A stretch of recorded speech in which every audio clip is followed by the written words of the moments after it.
నల్లగొండ జిల్లాలో school bus బోల్తా పడింది. పెద్ద ఊర మండలం లింగపల్లి స్టేజ్ దగ్గర అదుపు తప్పి రోడ్డు పక్కకు పడిపోయింది బస్సు. ఈ ప్రమాదంలో 5 విద్యార్థులు గాయపడ్డారు. స్కూల్ బస్సులో 50 మంది విద్యార్థులున్నారు. బస్సులో కిక్కిరిసినట్టుగా విద్యార్థులను తీసుకెళ్లడంతో ఈ ప్రమాదం జరిగిందని పేరెంట్స్ అంటున్నారు. నల్లగొండ జిల్లా హుజూర్ నగర్ లో ఏబీవీపీ విద్యార్థి సంఘాల ఆందోళన ఉద్రిక్తంగా మారింది. ప్రైవేట్ కాలేజీల ఫీజులను నియంత్రించాలని బంద్కు పిలుపునిచ్చిన కార్యకర్తలపై నిన్న ఓ కాలేజ్ యాజమాన్యం దాడి చేసింది. దాంతో నిరసనకు దిగారు బీజేపీ నేతలు.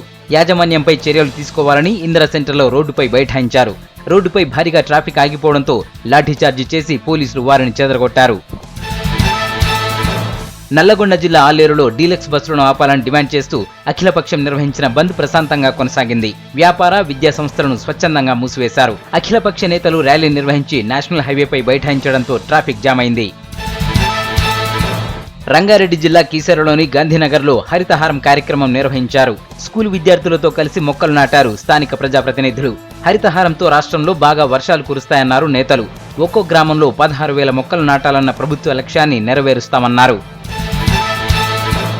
మల్లన్న సాగర్ ప్రాజెక్టు నిర్వాసితులకు 2013 భూసేకరణ చట్టం ప్రకారం పరిహారం చెల్లించాలని డిమాండ్ చేస్తూ మెదక్ జిల్లా జహీరాబాద్లో ఆందోళనకు దిగారు విపక్ష నేతలు.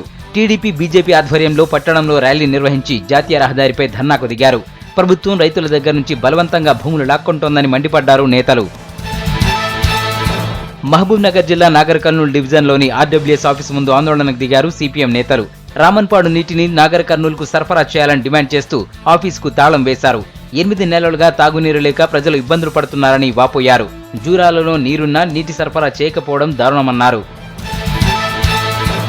పశువుల మేతకు అడవిలోకి వెళ్లనివ్వడం లేదంటూ మహబూబ్ నగర్ జిల్లా అమరాబాద్ మండలం మన్ననూరులో రాస్తారోకోకు దిగారు రైతులు. పశువులతో పాటు అరగంట పాటు రోడ్డుపై బైఠాయించి డిఎఫ్ఓకు వ్యతిరేకంగా నినాదాలిచ్చారు. దీంతో శ్రీశైలం హైదరాబాద్ రహదారిపై ట్రాఫిక్ జామ్ అయింది.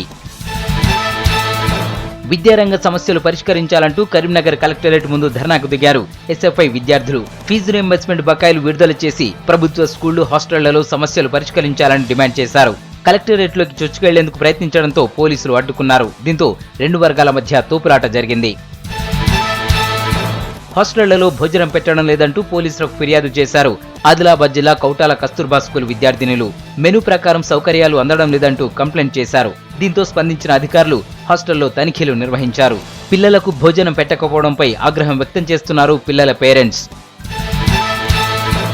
రైతుల రుణమాఫీకి నిధులు విడుదల చేసి కొత్త లోన్స్ మంజూరు చేయాలంటూ వరంగల్ జిల్లా భూపాలపల్లిలోని స్టేట్ బ్యాంక్ ముందు ఆందోళనకు దిగారు టీడీపీ నేతలు. ఖరీఫ్ మొదలైనా ఇప్పటివరకు రుణాలు ఇవ్వకపోవడంపై మండిపడ్డారు. మిగతా పథకాలకు 1,000 కోట్లు కేటాయిస్తున్న ప్రభుత్వం రైతులను ఆదుకోకపోవడం దారుణమన్నారు.